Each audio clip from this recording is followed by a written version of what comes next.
નમસ્કાર મિત્રો, સ્વાગત છે મારી યુટ્યુબ ચેનલ ઓલેજ હેપીમાં. આજે આપણે પોલીસ કોન્સ્ટેબલનું મોડલ ટેસ્ટ પેપર 26 જોઈશું. આગળના 1 થી 25 મોડલ પેપર જોવા માગતા હોય તો ડિસ્ક્રિપ્શનમાં તેની લિંક મળી જશે. તો ચલો મિત્રો, શરૂઆત કરીએ. ફર્સ્ટ ક્વેશ્ચન એટલે 41 નંબરનો ક્વેશ્ચન, અયોગ્ય જોડકું શોધો. તો 4 ઓપ્શન આપેલા છે. તો સાચો જવાબ રહેશે ડ ઓપ્શન, એટલે કે આઈપીસી કલમ 318 એ સ્વેચ્છાપૂર્વક વ્યથા, એટલે કે આ જોડકું ખોટું છે. અમિત રાજુને એક ઓરડામાં પ્રવેશ કરાવી તે કોઈ નિશ્ચિત જગ્યામાં ના જઈ શકે તેવું કાર્ય કરે છે, તો અમિતે શું કર્યું કહેવાય? તો ગેરકાયદેસર અટકાયત કરી કહેવાય. 43મો, અયોગ્ય જોડકું શોધો. 4 ઓપ્શનમાંથી કઈ વસ્તુ અયોગ્ય છે? તો ડ ઓપ્શન, મહાવ્યથાની વ્યાખ્યા આઈપીસી 319માં છે, જે ખોટી વાત છે. 44, અપહરણ કોનું થઈ શકે નહીં પરંતુ તેને અપનયન કહેવાય છે, એટલે કે અપહરણ કોનું થઈ શકે નહીં પરંતુ તેને અપનયન કહેવાય છે. પુખ્ત કે વૃદ્ધ વ્યક્તિને, એટલે કે ડ ઓપ્શન સાચો જવાબ રહેશે. 45મો નંબરનો ક્વેશ્ચન, યોગ્ય જોડકું શોધો, એટલે કે સાચું જોડકું શોધવાનું છે. તો ડ ઓપ્શન સાચો જવાબ રહેશે, એટલે કે ત્રણેય સાચા છે, એટલે કે આ ત્રણેય બાબત સાચી છે. એટલે કે બળાત્કારની વ્યાખ્યા આઈપીસી 375માં, એની શિક્ષા આઈપીસી 376માં અને સૃષ્ટિ વિરુદ્ધનો ગુનો આઈપીસી 377માં છે. નીચેનામાંથી શેમાં ભયનું તત્વ હોતું નથી? તો ચોરીમાં ભયનું તત્વ હોતું નથી. ચોરી દરમિયાન તેમાં વ્યથા, મહાવ્યથા, મૃત્યુ જેવા તત્વો ભલે ત્યારે શું ગણાય? ભળે ત્યારે શું ગણાય? ભલે નહીં, ભળે ત્યારે શું ગણાય? તો લૂંટ કહેવાય છે. દાળમાં ઓછામાં ઓછા કેટલા વ્યક્તિઓ હોય છે? તો 5 વ્યક્તિઓ હોય છે. ખૂન સાથે દાળ આઈપીસીની કઈ કલમ હેઠળ ગુનો બને છે? તો આઈપીસી 396 અંતર્ગત. આઈપીસીની કલમ 415માં શેનો ઉલ્લેખ થયો છે? તો ઠગાઈનો ઉલ્લેખ થયેલ છે. સુમિત ગેરકાયદેસર નુકસાન કરવાના ઈરાદાથી રાહુલનું લેપટોપ તોડી નાખે છે, તો સુમિતે શું કર્યું કહેવાય? સાચો જવાબ રહેશે ક ઓપ્શન, બગાડ કર્યો કહેવાય.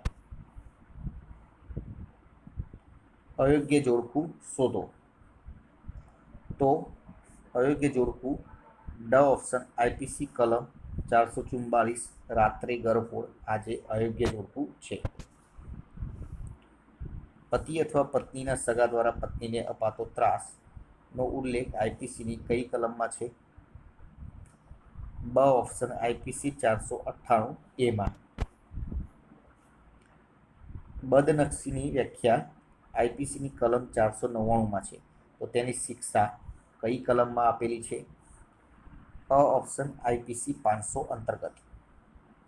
પીધેલી વ્યક્તિનું જાહેરમાં વર્તન આઈપીસીની કઈ કલમ હેઠળ ગુનો નોંધાય છે? તો આઈપીસી 510 અંતર્ગત. કાયદા પંચના પ્રથમ અધ્યક્ષ કોણ હતા? Lord Macaulay.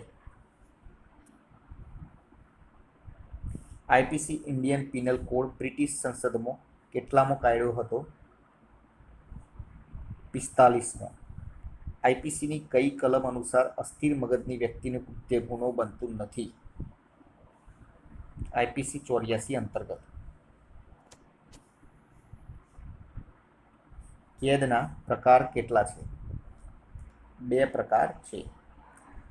ગુનો બનતાના તબક્કામાં નીચેનામાંથી કોનો સમાવેશ થતો નથી? સજાવટનો. અશ્લીલ પુસ્તકોનું વેચાણ કરવું તે આઈપીસીની કઈ કલમ અનુસાર આવે? આઈપીસી 293 અંતર્ગત. દહેજ મૃત્યુના કિસ્સામાં લગ્નનો સમયગાળો કેટલા વર્ષનો હોય છે? 7 વર્ષ. 43 નંબરનો ક્વેશ્ચન, એક વ્યક્તિ ચિઠ્ઠીમાં 2 વ્યક્તિના નામ લખી વ્યાજખોરીનો આક્ષેપ મૂકી આત્મહત્યા કરે છે તો તે બંને વ્યક્તિ આઈપીસીની કઈ કલમ હેઠળ ગુનેગાર બનશે? આઈપીસી 306 અંતર્ગત. તાજા જન્મેલા બાળકને કે 12 વર્ષથી ઓછી વયના બાળકને આરક્ષિત અને ત્યજી દેવા બદલ આઈપીસીની કઈ કલમ હેઠળ ગુનો નોંધાય? તો આઈપીસી 318 અંતર્ગત. જો કોઈ વ્યક્તિ બીજી કોઈ વ્યક્તિને શારીરિક પીડા કે રોગ કે અશક્તિ ઉપજાવે તો કયો ગુનો કર્યો કહેવાય? વ્યથા. 1 નોટિકલ માઇલ એટલે કેટલા કિલોમીટર થાય?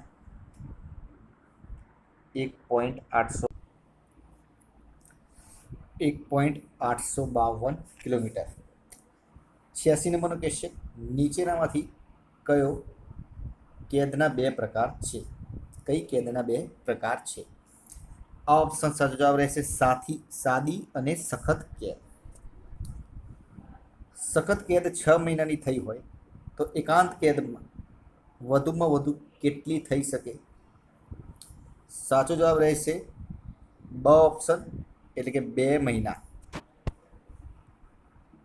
મોતની સજાને કોણ માફ કરી શકે છે? દરેક મિત્રોને ખ્યાલ જ હશે, રાષ્ટ્રપતિ. આજીવન કેદની સજા ભોગવતી વ્યક્તિ ખૂન કરે તો તેને કઈ સજા થાય? મોતની સજા થઈ શકે. ખૂન કરવાની કોશિશમાં આઈપીસીની કલમ 307 મુજબ કેટલી સજા થાય? આજીવન કેદ અથવા 10 વર્ષ. પીધેલી વ્યક્તિનું જાહેરમાં ગેરવર્તન કરે તો તેને કેટલી સજા થાય? 24 કલાક અને 10 રૂપિયા દંડ. લૂંટ કેવી મિલકત થઈ શકે?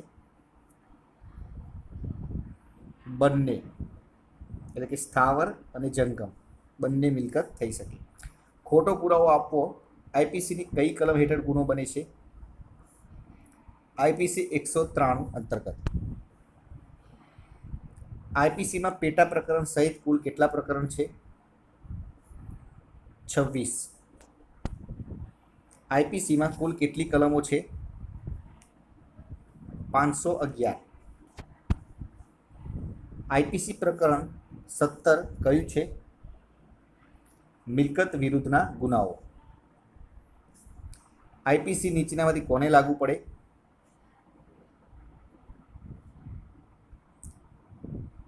પીએસઆઈ. જંગમ મિલકતનો ઉલ્લેખ આઈપીસીની કઈ કલમમાં કરે છે? આઈપીસી 22 અંતર્ગત. તો મિત્રો આ હતા આપણા આજના.